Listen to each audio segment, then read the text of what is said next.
sa loob ng isang eskwelahan. Isang karumal-dumal na krimen ang naganap. At ang suspect, sangkot rin daw sa iba pang kaso. Isang lalaki ang notorious sa paggawa ng krimen. Robbery, hold-up at carnapping ang kanyang mga naging asunto. Pero kamakailan, nadawit na naman ang kanyang pangalan. Sa pagkakataong ito, kasong pagpatay ang kanyang kinasangkutan. Mapanagot kaya siya? Samahan niyo ako sa pagdukla sa katotohanan tungo sa paghahanap ng katanungan sa likod ng kasong ito. Magandang hapon. Ako po si John Consulta at ito ang Pinoy Crime Stories.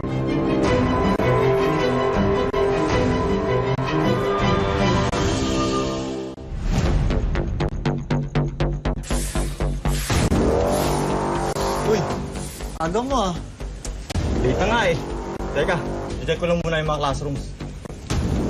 Madaling araw nitong August 7, 2023, pumasok sa paaralan ang isang gwardiya na itinago namin sa pangalang John.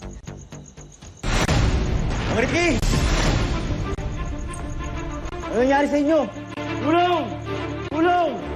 Yung incoming duty pa ang naka-discover doon sa katawan ng biktima natin. Ayon sa sinumpaang salaysay ni John, bandang alas 5:30 ng umaga nang makita niya ang isang nakahandusay na lalaki sa pasilyo ng eskwelahan. Nakadapa at naliligo sa sariling dugo ang lalaki. Ayon pa sa sinumpaang salaysay ni John, tinawag niya ang isa pang bantay sa paaralan na si alias Alex. Alex! Punta rito! Para ipagbigay alam ang malagim na tagpo. Bakit? Sino Ricky? Ricky? Sino may gawa nito? Hindi ko alam. Natatang ko lang siya ganyan. Tumawag ka na ng tulong. Bilis! Mang Ricky! Mang Ricky!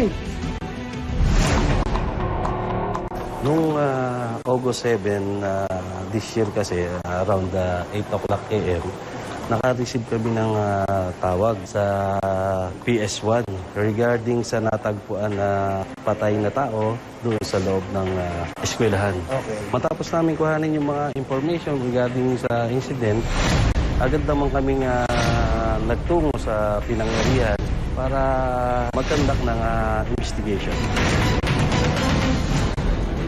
Kasama ang Don Bosco Police Community Precinct, nagpungo ang Manila Police District Homicide Section sa naturang eskwelahan para mag-imbestiga.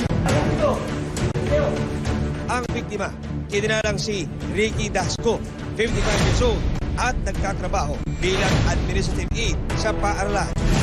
Sa inisyal na investigasyon ng MPD Homicide Section, mga saksak sa leeg ang naging sanhi ng pagkamatay ng biktima. Ano po yung lumalabas na ikinamatay ng biktima base sa autopsy report? Ang kinamatay ng biktima ay multiple stab wounds sa neck and body. May oras na ho ba nung lumipas, nung dumating po sila sa area? Mula nung nangyari yung krimen?